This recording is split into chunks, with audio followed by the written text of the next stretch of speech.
Hi Gemini, this is Jov. Welcome po sa ating channel. Gemini, this is your weekly Gabay Tarot reading ngayong November 10 to 16, 2025. Gamitin ang reading na ito bilang kabayin lamang. Kung naka-resonate kayo, comment down. Tandaan, ito ay general reading. Kunin nyo lang po kung ano ang naka-resonate sa iyo. This is for you, Gemini.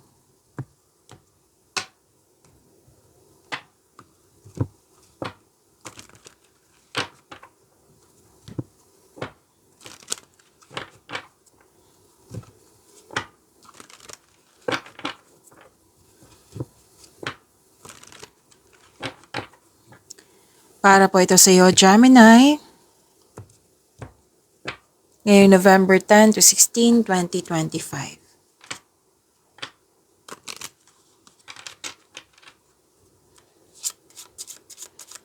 Angel number para kay Gemini ngayong November 10 to 16, 2025.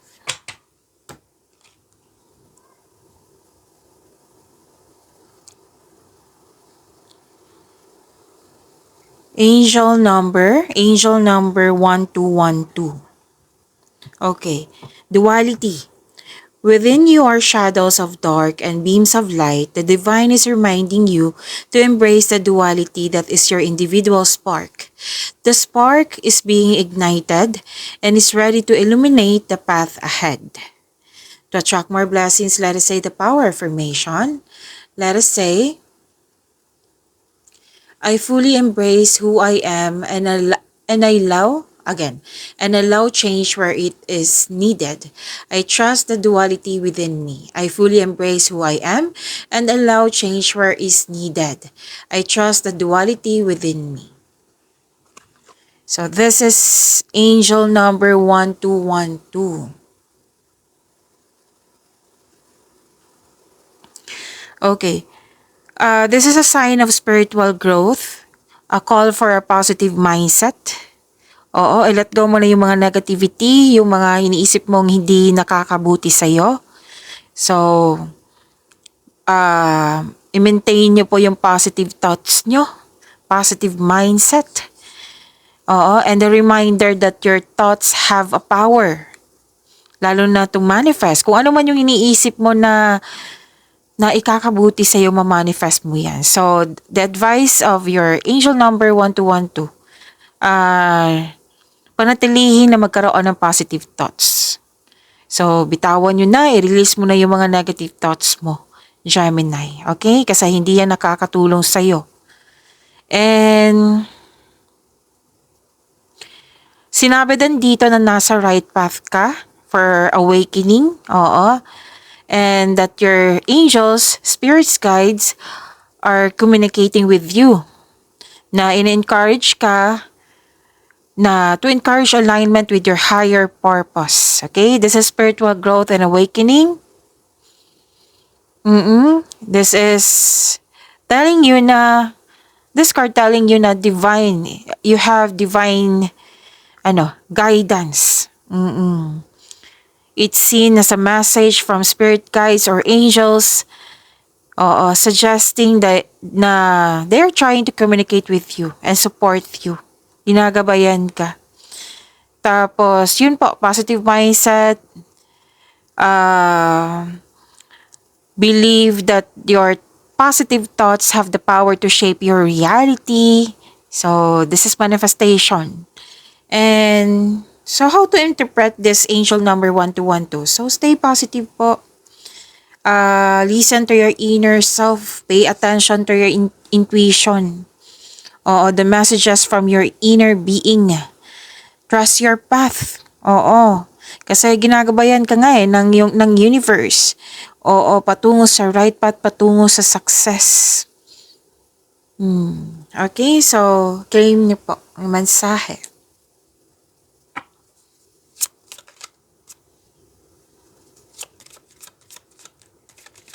Maraming salamat po sa mga patuloy nagsuporta sa ating channel.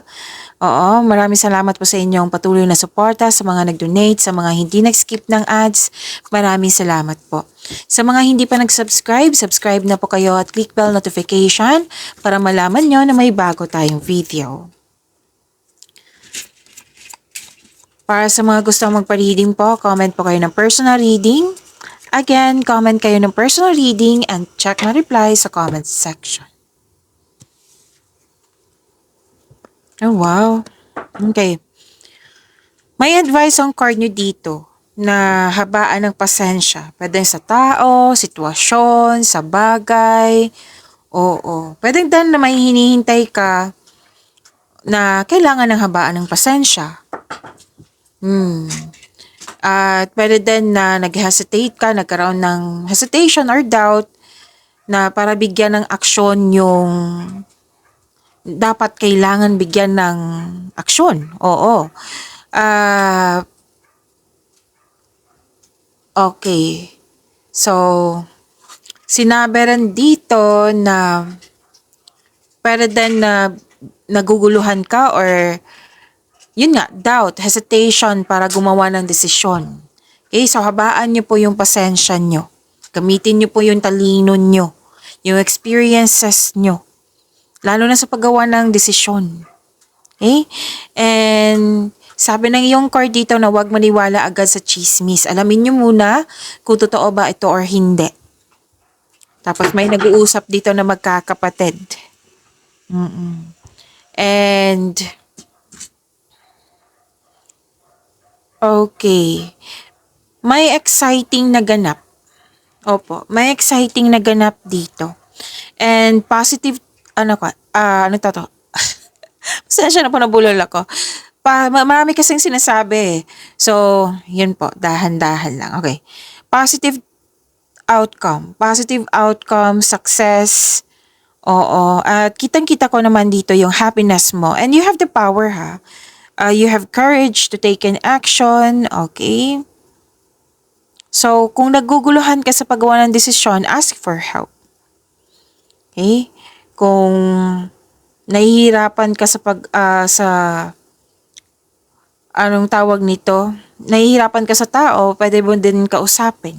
Okay? Kasi may nag-uusap din dito. So, success, positive outcome, and happiness, claim nyo po.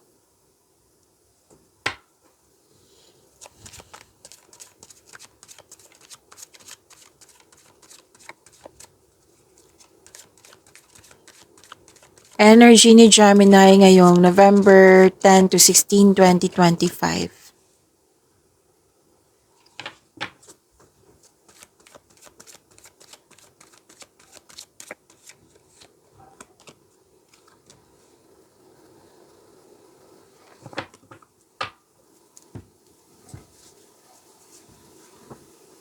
Para sa mga bago dito, kung may napansin kayo na repeating message, like for example, nanood kayo sa inyong monthly Kabay Tarot reading, weekly Kabay Tarot reading, daily Kabay Tarot reading, dito din sa inyong weekly, at may napansin kayo na repeating message, yan po yung pinupush ng card sa inyo na kailangan yung bigyan ng atensyon, solusyon at aksyon kung maaari po. So, na yung energy ni Gemini.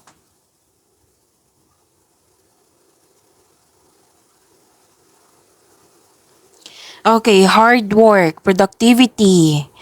Maraming ginagawa sa Gemini. So, expect po ngayong week na ito, Gemini, na magiging busy kayo. Magiging productive kayo. May transition. Oo. Bagong kasanayan, kaalaman. So, this card reminds you kapag ginagawa mo ang gusto mo, mamahalin mo ang ginagawa mo. Ang tagumpay sa kaperahan po at seguridad ay produkto ng iyong pagsusumikap. Oo. Tapos, sinabi din dito, taas ng iyong tagumpay ay nasa iyo na. Keep up the great work. Opo. So, naging hard worker ka kasi may sinabi ngayon na may target. Pwedeng sales ito. Oo. Or pwede din na kailangan talaga. Tapos, may nakita rin ako dito na gusto mong ma-secure yung future mo kaya naging hard worker ka, naging productive ka sa araw-araw. May gustong magtayo ng sariling pamilya. And hard work, dedikasyon sa mga ginagawa mo dyan for financial prosperity. At ang advice ng card nyo dito na keep up the great work, patuloy mo lang magsumikap. Ang ilan sa inyo nag-aaral ng new skill para ma-increase yung income nyo. So, gumagawa kayo ng passive income. Sabi ng yung card dito na what you have been studying or practicing, it will lead you to abundance. Kung ano man yung tong sipag nyo, na which is sinabi naman kanina, di ba, na taas ng tagumpay. So magtiwala po na that you can do anything. Basta mag-set lang kayo ng clear intention para ma-achieve mo itong success na gusto mo. Okay? Okay. So ang ganda po, claim nyo po.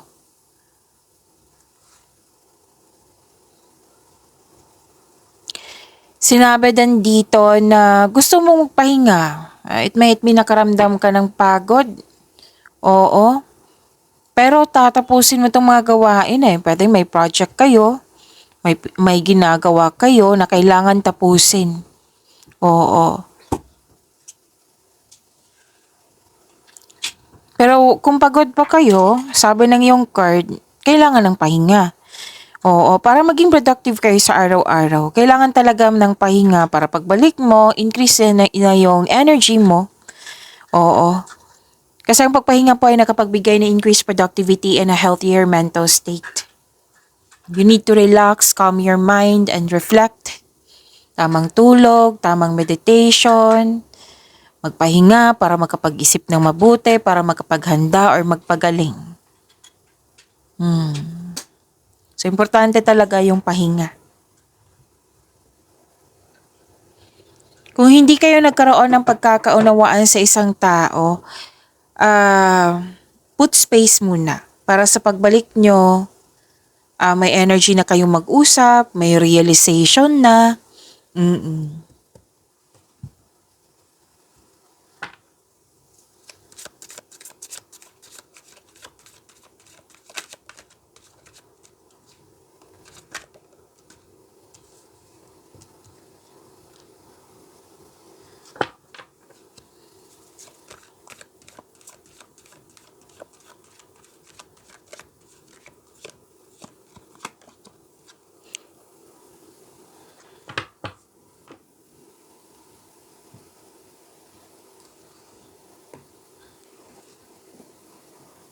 Ganda naman. Gemini, sa career and money tayo ha. New beginnings po at kitang-kita ko pa rin yung abundance po dito. Claim nyo po. Huwag nyo kalimutan i-claim to, Gemini. May parating na blessings, gift from the universe, opportunities, unexpected sum of money. So this is actually tatlong card po nagsabi dito na resulta sa inyong mga ginagawa. Oo, may financial stability. Yes po. May parating na blessings. Bigay ito ng universe. Huwag kalimutan na i-acknowledge yung bigay ni God sa inyo. Okay? And i-celebrate nyo din. Kung pwede po. Kahit in a small way. Offer a prayer. Thanksgiving. Importante yan, Gemini. So, posibleng new job opportunity din ito or any kind of opportunities po. Pwedeng, okay, sa career and money pala to, diba? And, yun po, unexpected sum of money. Nakikita ko po dito. So, claim nyo po. And, pwede din nag-take ka ng first steps para ma-enhance o ma-increase yung kaperahan mo. So, ang pagbabago na ito kasi new beginning po. Itong new beginning na ito ay may unlimited growth towards to your finances. Ang ganda ng kaperahan mo. Oo. So,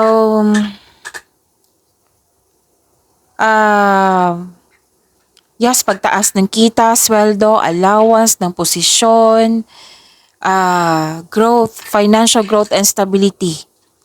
Pwedeng ikaw to, pwede din na, like for example, retired ka na, or walang trabaho, pero yung anak mo na-promote, may financial growth and stability. So, kasama ka sa tagumpay niya, Gemini. Okay, pwede din ganyan. So, ilan sa inyo, ready na mag-pursue ng new career path? Kasi may offer dito na magbibigay ng more stability and abundance. O, di ba? Ang ganda ng opportunities nyo, blessings nyo, claim nyo po, i-celebrate nyo po.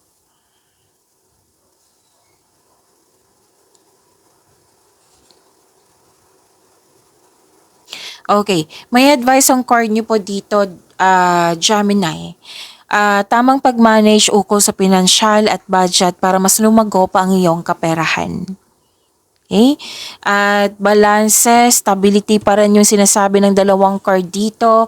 Nagkaroon ng pagkakaisa. Ini-enjoy mo yung mga ginagawa mo dyan. Okay? So, sabi ng card nyo dito, huwag kalimutan na balansehin din yung schedule mo. So, meaning to say, sinabi ng card dito na kailangan talaga ng pahinga. Kasi wag masyadong magpagod kasi sobrang busy nyo dito, di ba, sa energy cards nyo. Balanse lang po, hindi po masamang maging masipag.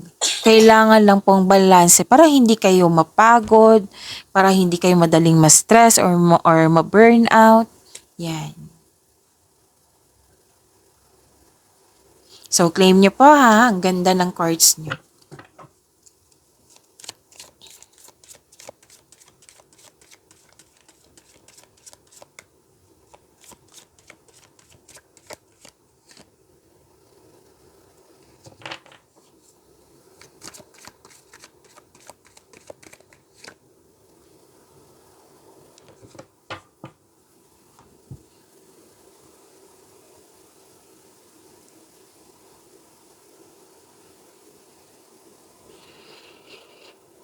Okay, sa love life nyo, self-love, partnership, and romance, sa mga single dyan, may mga manliligaw or may mga tao na gusto mo. Kumbaga, nakikita ko dito, Gemini, na pumipili ka, naging wiser ka. Pero yung advice tong card nyo dito, Gemini, na mag-ingat lang po sa sobrang pag-iisip. Baka sa sobrang pag-iisip, baka ito ay maghahatid ng pagkakalito. Kumbaga, nag-overthink na kayo, nalilito na kayo kung sino sa kanila yung pipiliin mo. Pwedeng nililigawan mo to or maniligaw mo. Pero din kaibigan, pumipili ka ng kaibigan.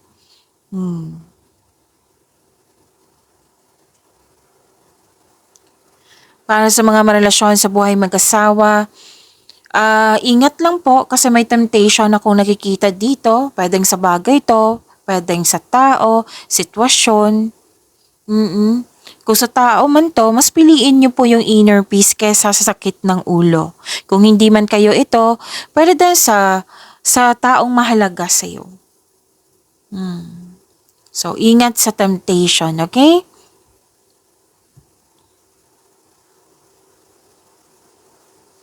Malalim pa rin yung mga iniisip mo dito, Gemini. Nagmuni-muni, nag-iisip ng mga plano, pangarap sa buhay, nag-iisip ng mga desires sa buhay.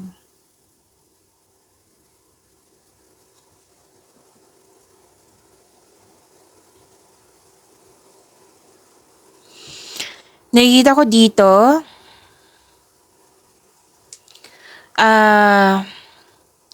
sa mga single, you've met someone exciting through friends or sa mga activities. Like for example, nag-invite yung friend mo na birthday niya, may birthday party siya. So, maaring matagpuan mo siya or mamimit mo yung the one. Any kind of celebration po. Oo, or group activities pwede.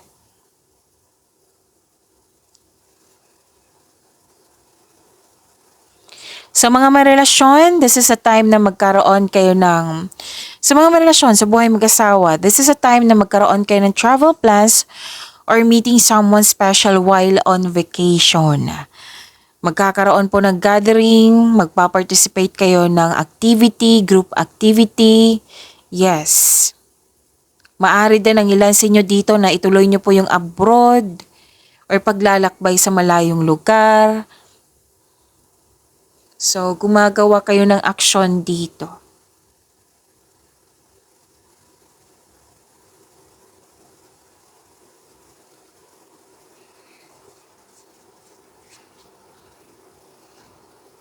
Okay, may bagong pag-ibig din ako nakikita dito. Yung sinabi ko kanina, ligawan, manliligaw, pwedeng bagong pasok sa relasyon, naka-receive ka ng unconditional love. This is, pwedeng may bago din kayong kaibigan at inalagaan mo yung sarili mo, nagkaroon ka ng panahon sa iyong sarili, which is kailangan, di ba? Yan din ang sabi kanina. Self-love, you love yourself more. Oo, ikaw ay nagfo-focus sa self-love and you're taking time for yourself. Magkakaroon po ng personal development. Actually, may parating na bagong pag-ibig talaga sa inyo.